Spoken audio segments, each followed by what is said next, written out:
एक नंबर एक हा नंबर एकच असतो, नंबर दोनला काहीच किंमत नसते. भाजप प्रदेशाध्यक्ष रवींद्र चव्हाणांच्या विधानाची जोरदार चर्चा. चव्हाणांचा रोख कोणाकडे? चर्चांना उधाण.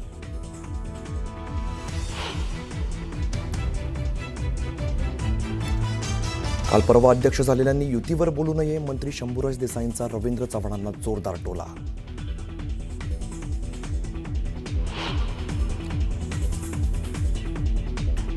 ज्या नावात बॉम्बे त्या नावाचं मुंबई करणार उद्धव ठाकरेंचं मोठं विधान. तर राज्यात भ्रष्टाचाराच्या ज्वालामुखीचा उद्रेक झालाय म्हणत सरकारवरती हल्लाबोल.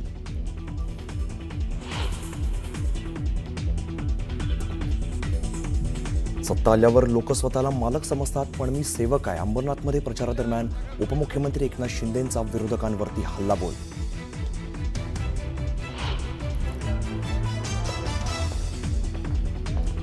गोपीनाथ मुंडेंची घोषणा ही राष्ट्रप्रथम होती, मात्र आता भ्रष्टप्रथम आणि मुस्लिम खतम झाली आहे. उत्तम जानकरांची भाजपावरती घणाघाती टीका.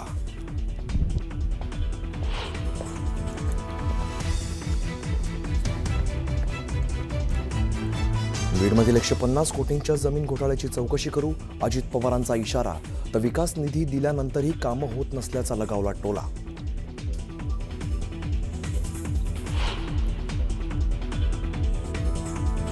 अजित पवारांचे पुतणे योगेंद्र पवार आज विवाह बंधनात अडकणार. दिवसभर प्रचाराचा धडाका असताना अजित पवार विवाह सोहळ्याला उपस्थित राहणार का, याकडे लक्ष.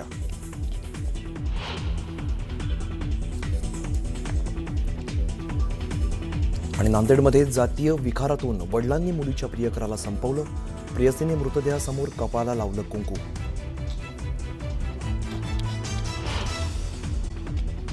आता पाहूयात गावाकडच्या 50 बातम्या. या निवडणुकीत विकासाचा आराखडा घेऊन आलो आहोत, कोणावरही टीका टिप्पणी करण्यापेक्षा सकारात्मक भूमिका घेणार आहोत असं म्हणत मुख्यमंत्री देवेंद्र फडणवीसांनी मतदारांना साथ घातली.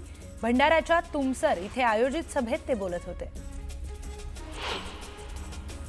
साताऱ्यातील कराड आणि मलकापूर इथे नेत्यांकडून सभांचा धडाका सुरू झालाय.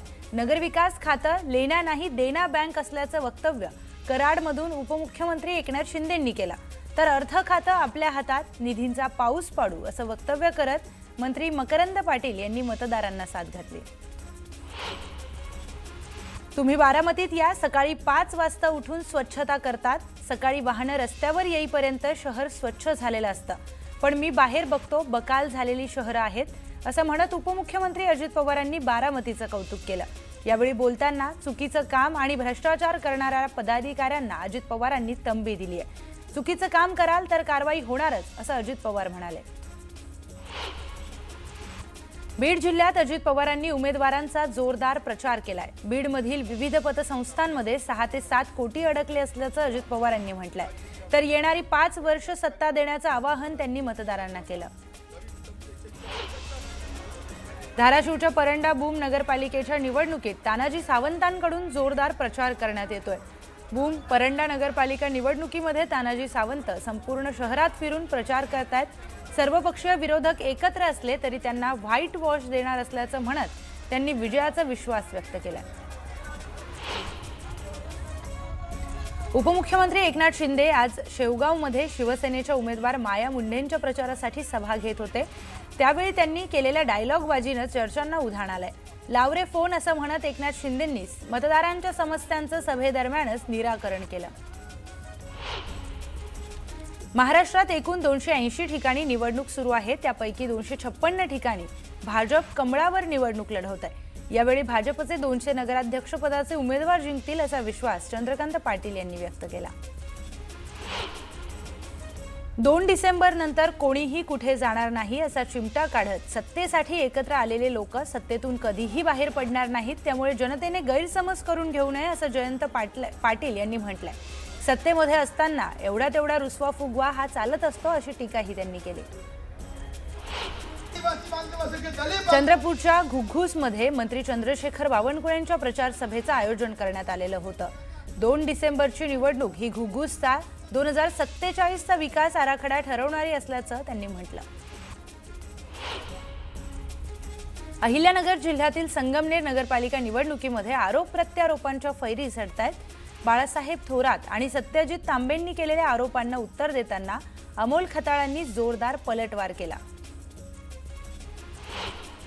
पालकमंत्री नितेश राणेंनी कणकवलीमध्ये जोरदार शक्तीप्रदर्शन केलं। पटकी देवी मंदिर ते बाजारपेठ पटवर्धन चौक या परिसरामध्ये नितेश राणेंनी मतदारांच्या गाठी भेटी घेतल्या। भाजप आमदार मंगेश चव्हाणांनी किशोर पाटलांवर टीका केली आहे। किशोर पाटलांनी त्यांच्या लोकांच्या विरोधात सभा घेतली। पाचोऱ्यामध्ये नगराध्यक्षपदाच्या उमेदवाराच्या विरोधात सभा घेतल्याचा आरोप मंगेश चव्हाणांनी केलाय। राजगुरुनगर नगर परिषदेच्या निवडणुकीमध्ये चौरंगी लढत होणार आहे, त्यामुळे सर्वच राजकीय पक्षांची प्रतिष्ठा ही पणाला लागली आहे। विकासाच्या मुद्द्यावर जनता आम्हाला संधी देईल असा विश्वास राष्ट्रवादीचे उमेदवार किरण आहेर यांनी व्यक्त केला। सिल्लोडमध्ये भाजप आणि शिवसेना कार्यकर्त्यांमध्ये राडा झालाय। शिवसेनेने पैसे वाटप केल्याचा आरोप भाजप कार्यकर्त्यांनी केला। यावरून भाजप आणि शिवसेनेच्या कार्यकर्त्यांमध्ये शाब्दिक चकमक झाली। एकनाथ शिंदे आणि देवेंद्र फडणवीस ही जोडी म्हणजे फेविकॉलचा जोड असल्याचं वक्तव्य प्रताप सरनाईकांनी केलंय। शिंदे फडणवीसांची जोडी कधीच तुटणार नाही। विरोधक एकनाथ शिंदेंच्या बोलण्याचा चुकीचा अर्थ काढत असल्याचं देखील सरनाईकांनी म्हटलंय। इंदापूर नगर परिषदेतील कृष्णा भीमा विकास आघाडीचे नगराध्यक्षपदाचे उमेदवार प्रदीप गारटकरांनी अजित पवार आणि दत्ता भरणेंवर टीका केली आहे। दोघेही नेते मागील 4-5 महिन्यांपासून सतत अंधारात ठेवत असल्याचा आरोप त्यांनी केलाय। त्यांनी आपल्या पदाचा राजीनामा देऊन स्थानिक आघाडी तयार केली आहे। वर्ध्यात काँग्रेस उमेदवार सुधीर पांगुळ यांच्या प्रचारात व्यंगचित्राचा वापर करत लक्ष वेधण्यात आलाय, तर शाहीर धम्मा डोंगरे यांनी हलगी वाजवत गायलेलं गीत चर्चेत आलंय। निवडून आल्यावर एकही रुपयाचा भ्रष्टाचार करणार नाही असं थेट प्रतिज्ञापत्र लिहूनच जयसिंगपूरमध्ये सुदर्शन कदम निवडणुकीच्या रिंगणात उतरलेत। भ्रष्टाचाराची कीड संपवण्यासाठी निवडणूक लढत असल्याचं देखील त्यांनी स्पष्ट केलं। गोपालदास अग्रवाल काँग्रेसमध्ये राहून भाजपचा प्रचार करतात असं म्हणत काँग्रेस उमेदवाराला लाच घेताना रंगेहात पकडल्याचा आरोप परिणय फुकेंनी केलाय। बटेंगे तो कटेंगे म्हणत शिवसेनेच्या उमेदवारावरही त्यांनी टीका केली। नशिराबाद नगर परिषदेच्या प्रचारात शिवसैनिकांनी हातात धनुष्यबाण घेऊन रॅली काढली। या रॅलीला महिलांनी उत्स्फूर्त प्रतिसाद दिला। प्रभू श्रीरामाचा बाण हातात घेऊन प्रचार करतोय अशी प्रतिक्रिया उमेदवारांनी दिली आहे। जालना महापालिकेच्या मतदार यादीत 9,000 दुबार मतदार आढळून आल्यानं खळबळ उडाली आहे। दरम्यान ज्यांची नावं दुबार आली आहेत त्यांची मतदार यादीतून नावं काढून घेण्यासाठी अर्ज करावा असं आवाहन पालिका आयुक्तांनी केलंय। मालवणमध्ये आमदार निलेश राणेंनी जोरदार शक्ती प्रदर्शन केलं। यावेळी त्यांनी बाजारपेठेत जात कार्यकर्त्यांसह मतदारांच्या गाठी भेटी घेतल्या। दरम्यान मोठ्या संख्येने कार्यकर्त्यांनी रॅलीमध्ये सहभाग घेतलेला। यवतमाळच्या वणीमध्ये चंद्रशेखर बावनकुळेंच्या प्रचार सभेचं आयोजन करण्यात आलं होतं। विधानसभा निवडणुकीमध्ये केलेली चूक नगर परिषदेमध्ये न करण्याचं आवाहन त्यांनी मतदारांना केलं। पेण नगरपालिकेमध्ये आमचा एकतर्फी विजय होणार असल्याचं प्रीतम पाटलांनी म्हटलंय। प्रीतम पाटील भाजपकडून नगराध्यक्षपदाच्या उमेदवार आहेत। दरम्यान काँग्रेसच्या नंदा म्हात्रेंकडून जोरदार प्रचार करण्यात आला। बारामती नगर परिषदेच्या निवडणुकीच्या प्रचारात बारामती व्यापारी महासंघ मर्चंट असोसिएशनने देखील सहभाग घेतलाय। यावेळी अजित पवारांच्या राष्ट्रवादीला पाठिंबा देत बाजारपेठेतून रॅली काढत फटाक्यांची आतषबाजी करण्यात आली। खेड शहरात उभाटा आणि शिवसेनेकडून प्रचाराला वेग आलाय। मविया आणि महायुतीकडून प्रचार रॅली काढण्यात आली, तर राज्याचे गृहराज्यमंत्री योगेश कदम यांनी शिवसेना उभाटा पक्षाचे जिल्हाप्रमुख विक्रांत जाधव यांनी मतदारांच्या गाठीभेटींवर लक्ष दिलं।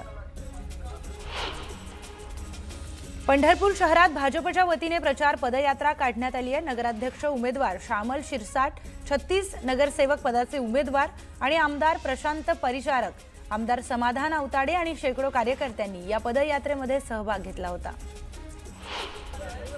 बदलापुरात पैसे वाटपावरून मोठा वाद निर्माण झालाय।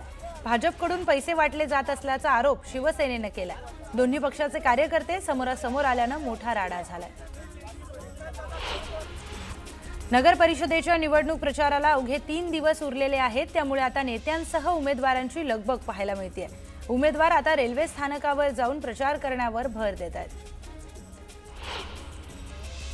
कुणाच्या धमक्यांना न घाबरण्याचं वक्तव्य मेघना बोर्डीकरांनी केलेलं. तिथल्या व्यापाऱ्यांना आणि लोकांना धीर देण्यासाठी वक्तव्य केल्याचं स्पष्टीकरण बोर्डीकरांनी दिलंय. कळमनुरीमध्ये मेघना बोर्डीकरांच्या सभेचं आयोजन करण्यात आलं होतं. यावेळी त्यांनी भाजप उमेदवारांचा प्रचार केलाय. नगराध्यक्षपदासाठी वैशाली कावडे भाजपकडून रिंगणात आहेत.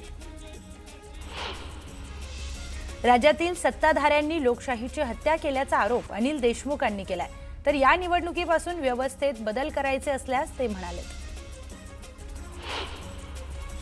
माजी आमदार रमेश कदमांनी मोहोळ नगर परिषद निवडणुकीमध्ये विरोधी पक्षातील नेत्यांवर गंभीर आरोप केलेत. रमेश कदम यांनी अल्पसंख्याक समुदायाविरोधात नागरिकांना हात लावणाऱ्यांचे हातपाय तोडण्याचा इशारा दिलाय. तर राजू खरे यांना छोटा हत्ती म्हणून त्यांनी उल्लेख केलाय. नशिराबाद नगर परिषदेच्या निवडणुकीमध्ये उमेदवारांकडून जोरदार प्रचार करण्यात येतोय. यावेळी अपक्ष उमेदवार गायत्री वाघुळदे यांनी ढोल ताशांच्या गजरामध्ये नारळ फोडून प्रचाराचा शुभारंभ केलाय. दरम्यान यावेळी मोठ्या संख्येने महिलांनी उपस्थिती लावलेली. जळगावच्या नशिराबादमध्ये आमदार सुरेश भोळेंनी जोरदार प्रचार केलाय. यावेळी त्यांनी भाजप शिवसेनेच्या उमेदवारांना विजयी करण्याचं आवाहन केलं. गडचिरोली जिल्ह्यात 3 लाख कोटी रुपयांची गुंतवणूक येत असून जसं टाटानगरमुळे झारखंडचं चित्र बदललं तसं आता टाटानगरपेक्षा मोठी गुंतवणूक येत असल्यामुळे गडचिरोलीचं चित्र बदलणार असल्याचं मुख्यमंत्री देवेंद्र फडणवीस यांनी स्पष्ट केलं. राज ठाकरेंना त्यांची भूमिका मांडण्याचा अधिकार असल्याचं आशिष शेलारांनी म्हटलंय. तर कुंभमेळ्याची व्यवस्था करण्याची जबाबदारी आमची असल्याचं ते म्हणाले. तर कुणी आम्हाला शहाणपणा शिकवण्याच्या भानगडीत पडू नये असं देखील त्यांनी म्हणत टीका केली आहे.